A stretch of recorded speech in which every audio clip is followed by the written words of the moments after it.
We think we've got it tough. Slow Wi-Fi, overpriced coffee, and running out of streaming shows. But what if you woke up tomorrow in ancient Rome? I'm not talking about the glamorous marble statues and Hollywood gladiators.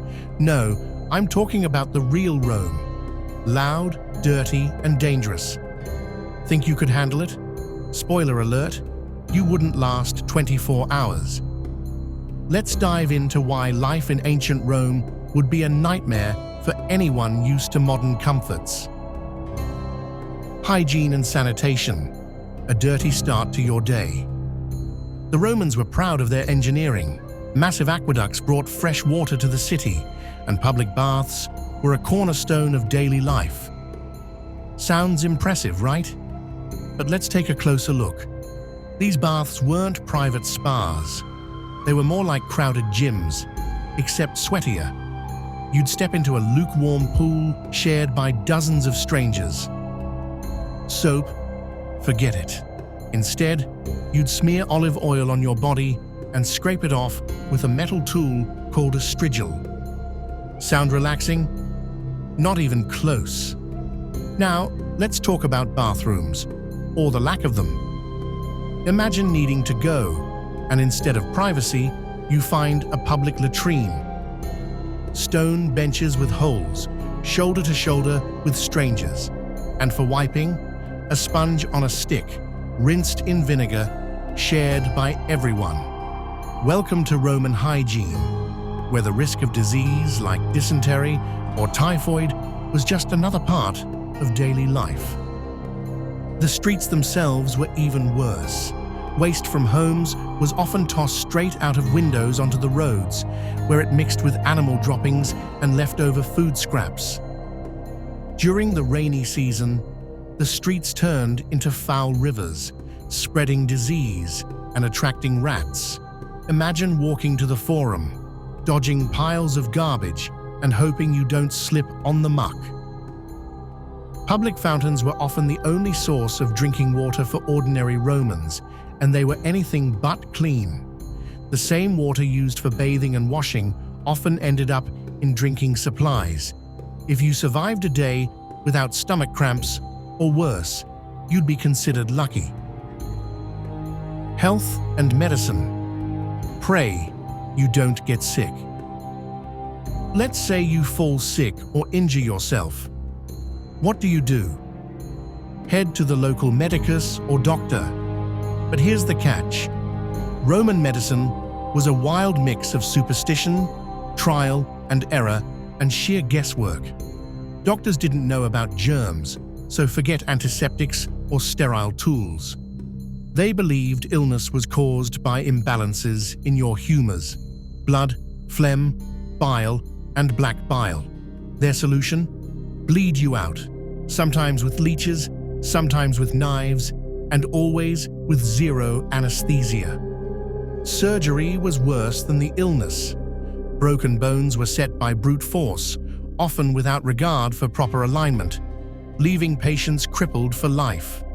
Even something as minor as a toothache could turn deadly. With no knowledge of sterilization, dental tools could spread infections that killed within days. Childbirth was a gamble with death for women. Without modern sanitation, infections from unsanitary tools or hands claimed countless lives.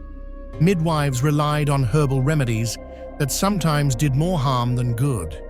If the baby was breech or the labor prolonged, both mother and child were at serious risk of dying. Herbal remedies and potions were often dangerous. Ingredients like opium poppies or henbane might numb pain, but could easily result in overdose.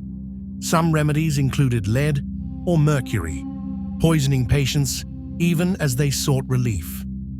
Roman medicine was less about healing and more about survival against the odds. Social hierarchy and slavery. Life wasn't fair. Rome was built on power and control, and if you weren't at the top of the food chain, life was rough.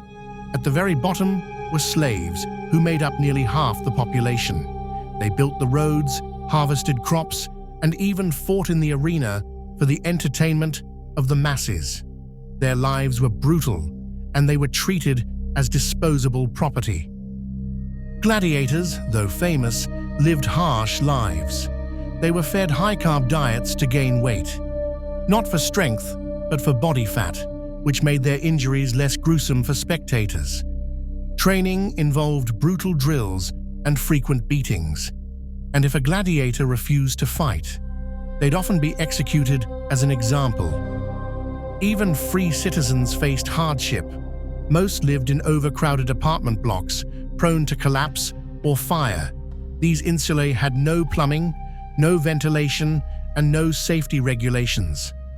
Families crammed into single rooms, sharing walls so thin that privacy was non-existent.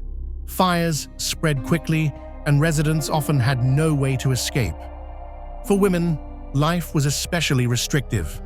While elite women enjoyed some influence, most were confined to managing households, with little say in their own lives.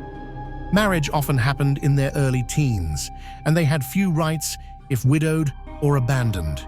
The daily grind of survival was relentless, no matter your gender or status. Crime and punishment. Justice wasn't justice. Break a law in ancient Rome and you'd be in serious trouble. Forget innocent until proven guilty. Justice here was brutal and immediate. Petty theft could cost you a hand. More serious crimes, you'd face crucifixion, exile, or worse. Public executions were theater for the masses. Criminals and slaves were thrown to wild animals in arenas, their screams drowned out by cheers from bloodthirsty crowds.